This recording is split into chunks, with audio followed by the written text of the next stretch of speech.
Hello good morning मेरे प्यारे बच्चों, आप लोग कैसे हैं। उम्मीद करते हैं आप लोग बहुत अच्छे होंगे। आज हम न्यू चैप्टर के साथ आप लोग के साथ आए हैं, carbon and its compound. Carbon and its compound बहुत ही इंपॉर्टेंट चैप्टर है। जो भी बच्चे सीबीएसई एग्जामिनेशन 10th क्लास का इस बार एग्जामिनेशन देने वाले हैं, टर्म 2 का एग्जामिनेशन देने वाले हैं, उसके लिए बहुत ही इंपॉर्टेंट चैप्टर है। तो चलिए हम लोग स्टार्ट करते हैं कार्बन एंड इट्स कंपाउंड। सबसे पहले हम लोग कार्बन का कुछ इंट्रोडक्शन देखने का प्रयास करते हैं। अगर कार्बन की बात करें तो कार्बन जो होता है एक नॉन मेटल्स होते हैं, और ये नॉन मेटल हैं जो पीरियोडिक टेबल में ग्रुप 14 यानी पीरियोडिक टेबल में अगर हम इसकी बात करें तो एक ग्रुप 14 का मेंबर है, यानी ग्रुप 14 में आता है। और अगर हम कार्बन की सिंबल की बात करें तो कार्बन का मतलब सी हो गया, कैपिटल सी से आप डिनोट कर सकते हैं। कार्बन का अगर आप एटॉमिक नंबर की बात करते हैं तो एटॉमिक नंबर कार्बन का कितने होते हैं, एटॉमिक नंबर 6 होते हैं। और अगर हम इसको इलेक्ट्रॉनिक कॉन्फ़िगरेशन के रूप में लिखना चाहें तो कार्बन का इलेक्ट्रॉनिक कॉन्फ़िगरेशन क्या हो जाएगा, 2,4। 2,4 का मतलब क्या ले सकते हैं, 2,4 है ना। 2 का मतलब 1s2 2s2 2p2। तो आने की कार्बन का जो इलेक्ट्रॉनिक कॉन्फ़िगरेशन है वो क्या हो गया हमारा 1s2 2s2 2p2। इसका मतलब इसके आउटर मोस्ट जो सेल है उसमें कितने इलेक्ट्रॉन प्रेजेंट है, 4 इलेक्ट्रॉन है। और ये 4 इलेक्ट्रॉन प्रेजेंट होने के कारण इसको क्या कर सकते हैं, टेट्रावैलेंट भी कहते हैं। यानी टेट्रावैलेंट कार्बन एक टेट्रावैलेंट इलेक्ट्रॉन वैलेंसी वाला इलेक्ट्रॉन भी है, जिसके पास इसकी वैलेंसी कितना होनी चाहिए, 4 वैलेंसी है। तो देखो जितने भी एलिमेंट्स होते हैं वो अपने पास आउटरमोस्ट सेल में जो है या तो 2 इलेक्ट्रॉन रखना चाहते हैं, या कितने इलेक्ट्रॉन रखना चाहते हैं, 8 इलेक्ट्रॉन रखना चाहते हैं। या तो वो अपना ऑक्टेट पूरा करना चाहते हैं, या तो वो ड्यूट पूरा करना चाहते हैं। या ऐसा इसलिए करना चाहते हैं क्योंकि वो अपने स्टेबिलिटी को क्या करना चाहते हैं, मेंटेन रखना चाहते हैं। स्टेबिलिटी को ज़्यादा मोर स्टेबल बनाने के लिए काम करते हैं। तो जो भी जिसके पास आउटर मोस्ट सेल में जो इलेक्ट्रॉन ज़्यादा है का मतलब हो तो ऑक्टेट के करीब है, या ऑक्टेट से थोड़ा सा ज़्यादा है, तो तो वो लॉस करने की कैपेसिटी रखता है, या तो क्या करना चाहता है, गेन करने की कैपेसिटी है। प्रायः ऑलमोस्ट जिसके भी आउटर मोस्ट सेल में 1 इलेक्ट्रॉन एक्स्ट्रा है, 2 3 है, वो लॉस कर देना चाहता है, अपना इलेक्ट्रॉन क्या करना चाहता है, डोनेट कर देना चाहता है। जबकि जिसके पास 5 6 7 है वो क्या करना चाहते हैं, दूसरे से इलेक्ट्रॉन लेना चाहते हैं, यानी एक्सेप्टर की तरह बिहेव करते हैं। तो 2 हमने टर्म यहाँ पर बताया, डोनर का मतलब जो ऐसे एलिमेंट्स जो अपना ही इलेक्ट्रॉन क्या करना चाहते हैं, लॉस करना चाहते हैं, और लॉस कर करके 1 2 3 है ना क्या कर सकते हैं, डोनेट कर सकते हैं, दूसरे को दे सकते हैं। इसलिए ऐसे एलिमेंट को क्या कहते हैं, डोनर भी होते हैं। प्रायः जितने भी मेटल्स है वो अपना इलेक्ट्रॉन क्या करते हैं, लॉस करते हैं, वहीं अपना ही इलेक्ट्रॉन क्या कर देते हैं, लॉस करना चाहते हैं।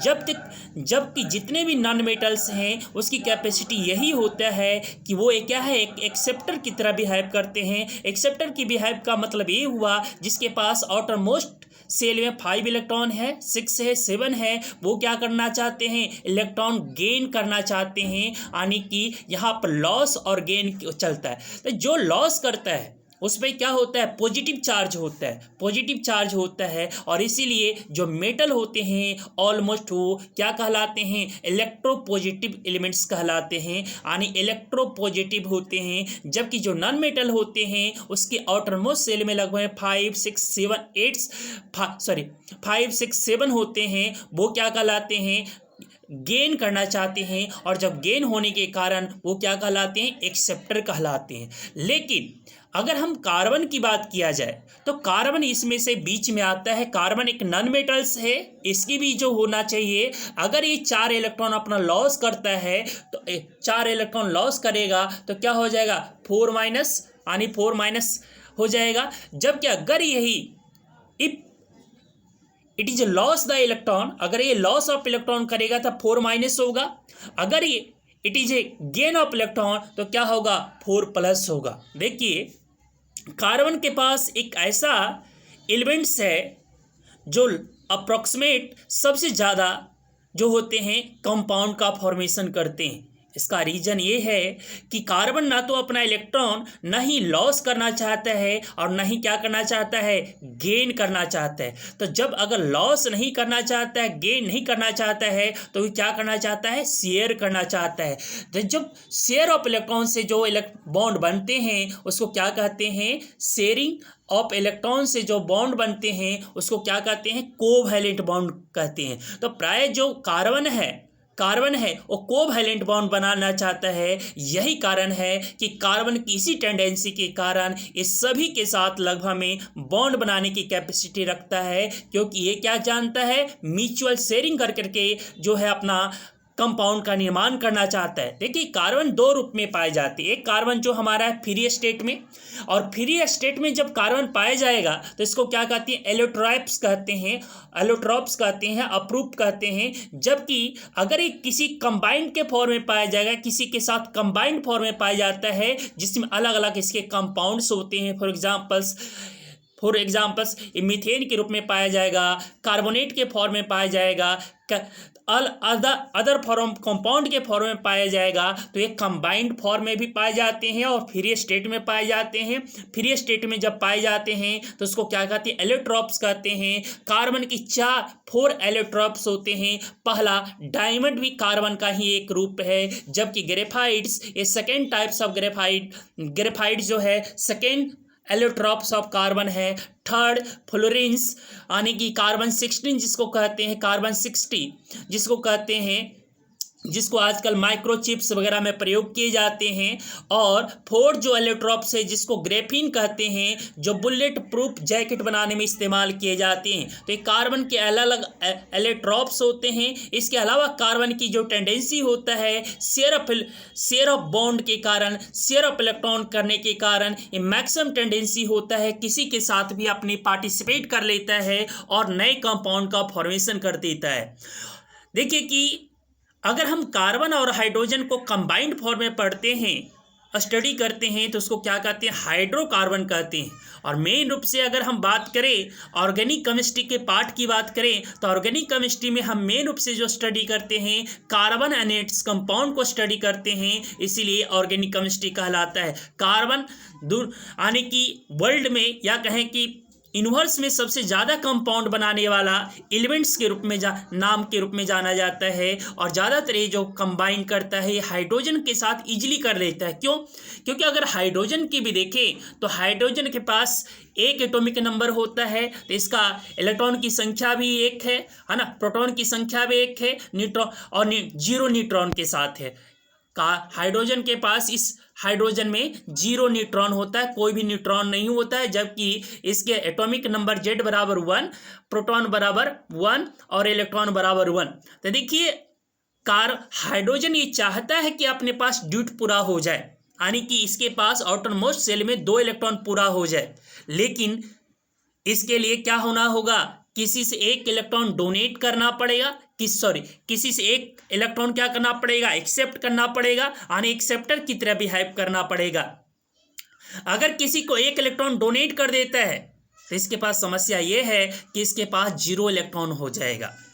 इसीलिए ये भी बड़ा दुविधा में है, ये भी एक तरह से शेयर ऑफ इलेक्ट्रॉन ही करना चाहता है। लेकिन हाइड्रोजन एक ऐसे ही टेंडेंसी वाला है कि इलेक्ट्रॉन लॉस भी कर लेता है और इलेक्ट्रॉन गेन भी कर लेता है और शेयर भी कर लेता है। इसके पास तीनों टेंडेंसी है। लेकिन कार्बन प्राय जो ऑलमोस्ट जो कार्बन होते हैं वो शेयर ऑफ बॉन्ड बनाने के कारण अपने बॉन्ड जो होती है इलेक्ट्रॉन शेयर करने के लिए जाने जाते हैं और शेयर करने के लिए जो जाने जाते हैं। और ऐसे जो बॉन्ड बनते हैं ऐसे 2 एलिमेंट के बीच में, और या ऐसे जो कंपाउंड बनते हैं उसको क्या कहते हैं, कोवैलेंट बॉन्ड कहते हैं। ऑलमोस्ट कार्बन जो होता है हाइड्रोजन के साथ भी बहुत सारे कंपाउंड का निर्माण करता है। तो अगर हम निर्माण करते हैं, जैसे एग्जाम्पल्स के रूप में लेते हैं, सबसे पहले हम एग्जाम्पल समझने का प्रयास करते हैं। अगर हम मान लिया जाए एक कार्बन लिया, कार्बन देखिएगा तो हमने कहा इसकी वैलेंसी कितनी है, 4 है। आउटर मोस्ट शेल में कितने वैलेंस इलेक्ट्रॉन है, 4 है। तो इसके पास 4 वैलेंसी होने के कारण इसके इलेक्ट्रॉन को मैं क्रॉस से डिनोट कर रहा हूँ, है ना। 4 इलेक्ट्रॉन है इसके पास आउटर मोस्ट में। अगर 4 हाइड्रोजन को लेता है, 4 हाइड्रोजन के पास भी जानते हैं कि एक ही इलेक्ट्रॉन होता है। तो देखो हाइड्रोजन को क्या चाहिए, 2 इलेक्ट्रॉन चाहिए। तो अगर इस हाइड्रोजन को देखिए कि इसके साथ शेयर कर लिया तो इसका 2 इलेक्ट्रॉन पूरा हो गया। एक हाइड्रोजन को और पकड़ा, है ना, ऐसे 4 इलेक्ट्रॉन 4 हाइड्रोजन के साथ कॉम्बिनेशन कर सकता है कार्बन। तो 4 के साथ किया, सबका ड्यूट पूरा हो गया, जितने भी हाइड्रोजन था सबका ड्यूट पूरा हो गया। जबकि अगर देखा जाए तो इसमें जो है कार्बन को क्या फायदा हुआ कि कार्बन को भी यहाँ पर देखिएगा तो कार्बन को भी ऑक्टेट पूरा हो गया। इस कंडीशन के कारण, इस टेंडेंसी के कारण ही कार्बन जो होता है मैक्सिमम कंपाउंड का निर्माण कर लेता है। अगर हम इस डेटा के अकॉर्डिंग चले तो कार्बन देखिए कि यूनिवर्स में लगभग में हमारे अर्थ क्रस्ट में लगभग approximate 0.02% carbon from the minerals like the carbonate के फॉर्म में, हाइड्रोजन कार्बोनेट कोल के रूप में, पेट्रोलियम के रूप में पाए जाते हैं। एटमॉस्फेयर में अगर कार्बन की बात किया जाए तो कार्बन लगभग में 0.03% कार्बन डाइऑक्साइड और अदर फॉर्म में पाए जाते हैं। In spite of very small amount of carbon available in A nature, बहुत ही कम मात्रा में जो होता है कार्बन अवेलेबल है, बट इम्पोर्टेंस कम, कार्बन का जो इम्पोर्टेंस है वो हमेशा बहुत ही डे टू डे लाइफ के साथ साथ, कॉमन लाइफ के साथ साथ इन्वायरमेंट नेचर को भी बहुत इसकी आवश्यकता है और बहुत सारे कंपाउंड का निर्माण करता है। अब bonding in A carbon the covalent bond, देखिए हमने पहले बताया कि कार्बन टेट्रावैलेंसी होने के कारण कार्बन के पास जो होता है आउटर मोस्ट शेल में जो होता है 4 इलेक्ट्रॉन प्रेजेंट होने के कारण ए प्राय जो होता है कोवैलेंट बॉन्ड का निर्माण करता है। कोवैलेंट बॉन्ड का मतलब ये शेयर ऑफ इलेक्ट्रॉन कर करके बॉन्ड का निर्माण करना चाहता है। इसके पहले कुछ पॉइंट इसमें दिया हुआ है ना, लास्ट चैप्टर में आपने पढ़ा होगा प्रीवियस ईयर में या 9th क्लास में की बात कर रहा हूं, जिसमें आपने आयोनिक बॉन्ड के बारे में पढ़ा होगा। तो ionic compound having the high melting and boiling point conduct the electricity, है ना। जो आयोनिक कंपाउंड होते हैं या आयोनिक बॉन्ड से जो कंपाउंड बने होते हैं वो क्या होते हैं, उसके मेल्टिंग पॉइंट और बॉइलिंग पॉइंट हाई होते हैं, इलेक्ट्रिसिटी कंडक्ट कर देते हैं, यानी गुड कंडक्टर ऑफ इलेक्ट्रिसिटी होते हैं in solution in a molten form या सॉल्यूशन के फॉर्म में होते हैं। But we have also the nature of the bonding of ionic compound explain the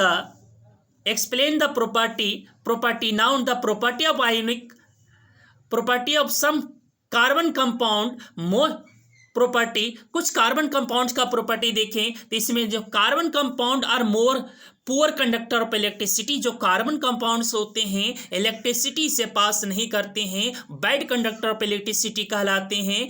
end from the data, कुछ डेटा दिया हुआ है आपके पास, boiling and melting point of the carbon compounds, boiling and melting point of carbon compounds, we find these compounds have low melting and boiling point। अगर comparison करें ionic bond से, ionic compound से अगर कंपैरिजन करें तो जितने भी carbon अनेट्स compound है उसके melting and boiling point covalent compound के आयोनिक कंपाउंड के कंपैरिजन में काफ़ी कम होता है, लो होता है। We have concluded the force of attraction between molecules are not very strong। इसका रीजन ये है कि जो कार्बन कंपाउंड्स होते हैं उसके मॉलिक्यूल के बीच में जो होते हैं लूजली पैक्ड होते हैं, बहुत स्ट्रॉन्ग फोर्स अट्रैक्शन फोर्स काम नहीं करते हैं। जबकि अदर जो कंपाउंड्स होती हैं आयोनिक कंपाउंड्स होते हैं उसमें क्लोजली पैक्ड होते हैं, उसके स्ट्रॉन्ग अट्रैक्शन उसमें बंधे होते हैं, यहाँ लूजली पैक्ड होते हैं। क्योंकि आप जानते हैं कि कोवैलेंट कंपाउंड का निर्माण जो होते हैं शेयर ऑफ इलेक्ट्रॉन के कारण होता है। क्लियर है? We have concluded the force of attraction between the molecules are not very strong since these compound are largely non conductor of electricity. यही कारण होते हैं जो है नॉन कंडक्टर ऑफ इलेक्ट्रिसिटी होते हैं। Be concluded the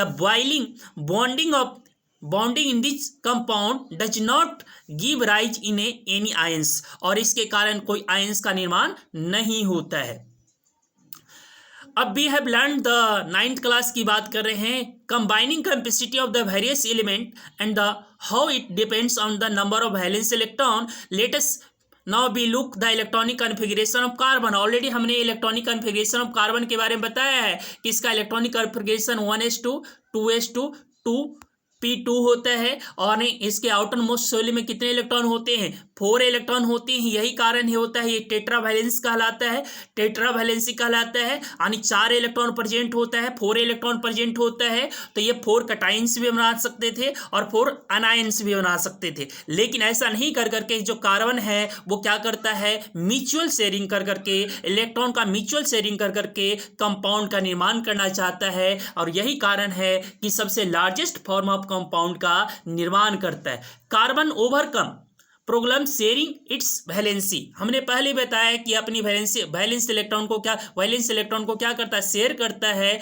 the other atom of the carbon with the atom of other elements के साथ क्या करता है, शेयर कर करके अपना बॉन्ड का निर्माण करता है। कुछ एग्जांपल्स देखते हैं। सबसे पहला एग्जांपल्स हमने ऑलरेडी एक एग्जांपल्स बता दिए, जैसे हाइड्रोजन और हाइड्रोजन। आप जानते हैं कि हाइड्रोजन के पास 1 इलेक्ट्रॉन होता है, तो इसके पास भी 1 इलेक्ट्रॉन है ना, और इसके पास भी 1 इलेक्ट्रॉन है। लेकिन आप जानते हैं कि जितने भी हाइड्रोजन होता है वो क्या करना चाहता है, ड्यूट पूरा करना चाहते हैं। तो ड्यूट पूरा करने के लिए क्या करता है, डायटोमिक बन जाता है, डायटोमिक बनता है। डायटोमिक का मतलब हाइड्रोजन ऑलमोस्ट ये जो होता है 2 हाइड्रोजन के साथ कंबाइंड मिलेगा। तो ये हाइड्रोजन को देखिए कितना चाहिए, 2 इलेक्ट्रॉन चाहिए, इसको भी कितना चाहिए, 2 इलेक्ट्रॉन चाहिए। देखिए म्यूचुअल शेयरिंग कर करके एक क्या बना लिया, H2O बना लिया, यानी इन दोनों के बीच में एक बॉन्ड क्रिएट हो गया। H और H के बीच में क्या हो गया, बॉन्ड क्रिएट हो गया। सेकेंड एग्जांपल हम लेते हैं ऑक्सीजन का। ऑक्सीजन में देखिएगा कि ऑक्सीजन की अगर हम एटॉमिक नंबर की बात करें तो इसका एटॉमिक नंबर 8 होता है। अगर हम इसकी इलेक्ट्रॉनिक कॉन्फ़िगरेशन की बात करें तो 1s2 2s2 2p4। तो दो ऑक्सीजन है। देखिए इसके पास आउटर मोस्ट शेल में कितने इलेक्ट्रॉन है, 6 इलेक्ट्रॉन है। इसको चाहिए क्या, 2 इलेक्ट्रॉन चाहिए। तो 2 इलेक्ट्रॉन चाहने के लिए 2 इलेक्ट्रॉन इसको कोई आ तो डोनेट करेगा, और ये क्या है, एक्सेप्टर है। तो ऑलमोस्ट एक ऑक्सीजन भी क्या कर लेता है, डायटोमिक ऑक्सीजन का निर्माण कर लेता है, यानी 2 molecules, two atoms of oxygen combine together form O2 molecules, और ये O2 मॉलिक्यूल्स बनाता है। कैसे बनाता है इसको समझते हैं। देखिए हमने कहा कि इस ऑक्सीजन के पास आउटर मोस्ट में कितने इलेक्ट्रॉन है, 6 इलेक्ट्रॉन है। चाहिए क्या, 2 इलेक्ट्रॉन की कमी है। तो 2 इलेक्ट्रॉन की कमी है, 2 इलेक्ट्रॉन की कमी है। इसके पास कितना था, 6 था, है ना। तो दूसरे के साथ अगर ये शेयर कर लेता है, और इसके पास दूसरे ऑक्सीजन के पास कितना है, इसके पास भी 6 है। अब इसके पास 2 इलेक्ट्रॉन का शेयर कर ले, है ना, ये भी शेयर कर ले, तो दोनों को देखिए ऑक्टेट पूरा हो जाता है, ऑक्टेट पूरा हो गया। और यही कारण है कि ऑक्सीजन के बीच में क्या हुआ, डबल बॉन्ड क्रिएट हुआ। और डबल बॉन्ड क्रिएट हुआ, इसी को क्या ले सकते हैं, O2 मॉलिक्यूल्स ले सकते हैं, ऑक्सीजन मॉलिक्यूल्स ले सकते हैं। तो ये तो ऑक्सीजन के बीच में हुआ। इसी तरह थर्ड एग्जांपल्स नाइट्रोजन ले सकते हैं। नाइट्रोजन का एटॉमिक नंबर होता है 7 का मतलब 2,5 इलेक्ट्रॉनिक कॉन्फ़िगरेशन में अगर लिखना हो किसी को तो 1s2 2s2 2p3 लिख सकते हैं। क्लियर। आने की इसके आउटर मोस्ट में कितने इलेक्ट्रॉन है, 5 इलेक्ट्रॉन है। 5 इलेक्ट्रॉन है तो ये 3 इलेक्ट्रॉन क्या करना चाहेगा, एक्सेप्ट करना चाहेगा, कि एक्सेप्टर की तरह बिहेव करेगा। 3- बनाना चाहेगा, आने की 3- बनाएगा। इसका मतलब 3 इलेक्ट्रॉन किसी से क्या किया है, गेन किया है।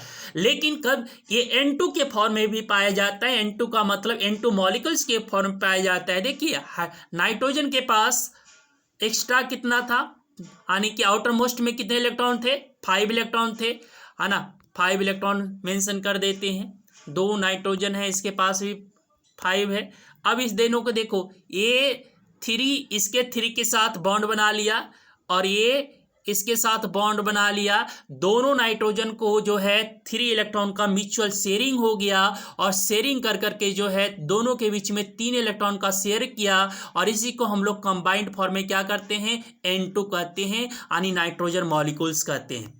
तो अभी तक हमने शेयरिंग ऑफ इलेक्ट्रॉन पढ़ लिया, कार्बन का कुछ इंट्रोडक्शन देख लिए, ऑलरेडी एलोट्रॉप्स ऑफ कार्बन हमने चर्चा कर चुके हैं कि कार्बन के जो होते हैं 4 एलोट्रॉप्स होते हैं। कौन कौन? डायमंड भी कार्बन का एक प्योरेस्ट फॉर्म ऑफ एलोट्रॉप्स है। कार्बन का जो प्योर फॉर्म है उसको क्या कहते हैं, डायमंड कहते हैं। दूसरा कार्बन का दूसरा एलोट्रॉप जिसको ग्रेफाइट्स कहते हैं। थर्ड हमने फ्लोरीन्स कहा, जिसको सिस यानी कार्बन 60 के नाम से भी जानते हैं, जिसका प्रयोग जो होता है माइक्रोचिप्स वगैरह में किया जाता है, जबकि ग्रेफाइट्स का प्रयोग आप पेंसिल में किए जाते हैं। पेंसिल जो आप घरों में इस्तेमाल करते हैं, पढ़ने के लिए लिखने के लिए करते हैं, पेंसिल में इस्तेमाल किया जाता है। डायमंड का प्रयोग आप ज्वेलरी वगैरह बनाने में किया जाता है, यानी कि बस सबसे कॉस्टली एक तरह से सब्सटेंस है और प्योर फॉर्म ऑफ कार्बन है।